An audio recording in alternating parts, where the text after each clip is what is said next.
Pemirsa, Presiden Prabowo Subianto menginstruksikan pemangkasan anggaran sebesar 306 triliun rupiah untuk belanja negara tahun 2025. Dalam impres yang diterbitkan pada 22 Januari 2025 tersebut, Presiden meminta kementerian dan lembaga, termasuk kepala daerah untuk tidak lagi melakukan pemborosan dengan kegiatan-kegiatan yang bersifat seremonial.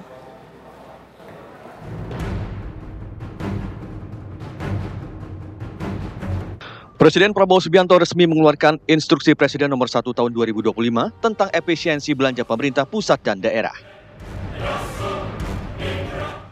Dalam Inpres yang diterbitkan pada 22 Januari 2025 tersebut, total anggaran yang dipangkas mencapai 306,69 triliun rupiah dari total belanja negara 2025 sebesar 3.621,3 triliun rupiah. Salah satu pos yang dipangkas adalah anggaran belanja kementerian dan lembaga sebesar 256,1 triliun rupiah. Selain itu, transfer ke daerah juga dipangkas sebesar 50,5 triliun rupiah. Prabowo dengan tegas mengatakan tidak akan mencairkan anggaran untuk kegiatan yang bersifat seremonial.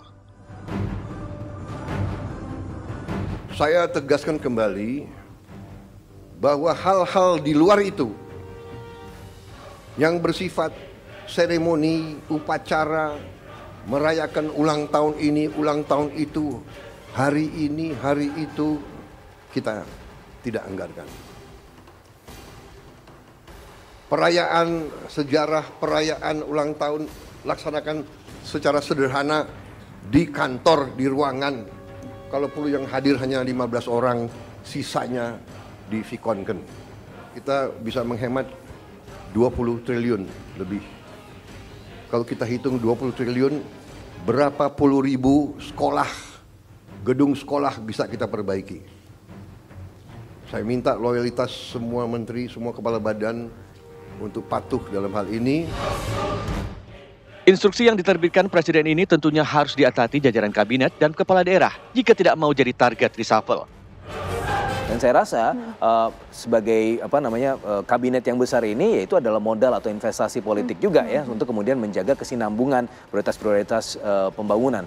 Tapi di sisi yang lain ya tentu kita harus berhemat ya, nggak semuanya kemudian melulu ketika kabinetnya besar maka anggaran juga harus besar. Itu yang dicontohkan oleh Pak Prabowo, dipotong 306 triliun kalau nggak penting-penting nggak usah dilakukan, dan itu adalah menurut saya itu adalah leadership ya, dan ini bisa berjalan kalau leadershipnya kuat. Kan ini 100 hari nih, nanti ketika 200 hari 6 bulan mungkin ada momen evaluasi. Kementerian-kementerian yang tidak melakukan perintah ya kan kemarin Pak Prabowo juga dalam speech-nya juga menantang para menteri untuk loyal. Loyal artinya adalah taat kepada instruksinya begitu kan. Kalau misalnya nggak taat instruksi ya siap-siap aja untuk keluar dari kabinet.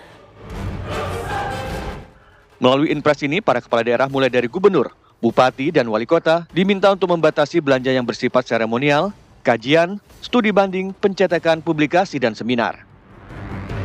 Selain itu, efisiensi ini juga mencakup pengurangan anggaran perjalanan dinas hingga 50%. Tim TV One mengabarkan.